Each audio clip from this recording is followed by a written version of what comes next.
او بیا خپل مجازي خدای خاوند یې پرېښودو او لاړه په یو هندو هلک پسې. آیا د دې دماغ کار کوي؟ آیا د هغه کس دماغ کار کوي چې نن د سوره نور الفاظ تاسو ته ما مخې ته کېښودل ابا نوید ته کنځل کوي؟ د دې دماغ کار کوي؟ په خپل مور او په خپل پلار باندې رحم وکړئ، په خپله ځوانۍ باندې رحم وکړئ. ستاسو سره چې کوم ټیم دی دا ستاسو د کامیابۍ ټیم دی. دا راته قسمیه خبره کوم چې کله تاسو واده وکئ او ستاسو دماغ په ځای شي که تاسو په دې خپله خوله پسې ګټې نه راکاږلې راشه زما په مخ باندې متیازې وکئ. دا ستاسو د کامیابۍ ټیم دی، خپل ځانونه پکې کامیاب کئ. پښتنو به یو خبره کوله ملګرو، وایي دا پکې اتلسم شرم، خو زه هم اوس هغې اتلسم شرم نه خبره ډېره مخکې تلې ده چې شلم به یو که دېرشم شرم به د څلورو بچو مور ولګېده په پبجي کې د هلک سره یارانه جوړه کړه، بیا ورسره په واټساپ ګپ شپ جوړ کو او اخره کې دې حد ته ورسېده چې سره د څلورو بچو انډیا ته لاړه په هغې هلک پسې. نو زه هم دا به د دېرشم نه هم خبره اورېدلي چې د څلورو بچو میندې هم لګیا دي په پبجي کې. دغې پبجي موږ له څومره نقصان راکو.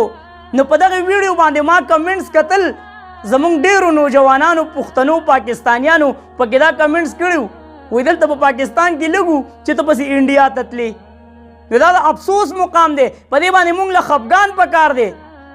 ټیک ده چې دی خو هغه محبت هغه سترګې پټې کړې وې، هغه بېعزتۍ ول سترګې پټې کړې وې، دې ته زه اړو محبت نه ویم چې سړی خپل خاوند پرېږدي. والله عالم چې خاوند به یې ژوندی او که به نه و چې ښځه خپل خاوند پرېږدي او خپل بچو هغه محبت پرېږدي او خپل بچي بوځي هغه هندوانو له چې هغوی زموږ تاسو ته پته ده چېرته هم هغوی مسلمانانو سره پاکستانیانو سره ښه کردار نه ادا کوي ځکه چې دغه ښځه اوس د پولیسو په حراست کې ده.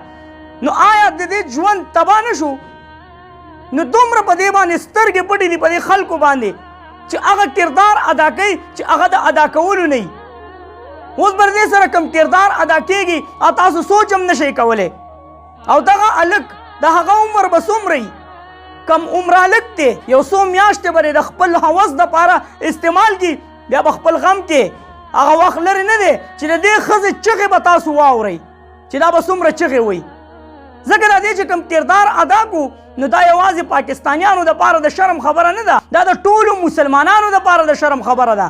دې چې کوم کردار ادا کو دا د سند ده غالبا. بل طرف ته یو دوه دریو کسانو ما ته راولېږل چې نوید به په پریپایر کې یو اپډیټ راغلی دی چې سوره نور چې کوم الفاظ دي نو هغه په یو ګلووال ورته وایي که څه بلا ورته وایي خدای دې نوم ورک کړي په هغې باندې راغلی دی. دې سیټ کې تاسو سره تصویر ښکاري. په دې باندې ما مخکې هم یوه ویډیو کړې وه، ما هغوی نه تپوس هم وکړو چې دا خو ډېر زوړ دی. ما ته ویل نه نوید به دا یې لرې کړی خو دوباره یې راوستو.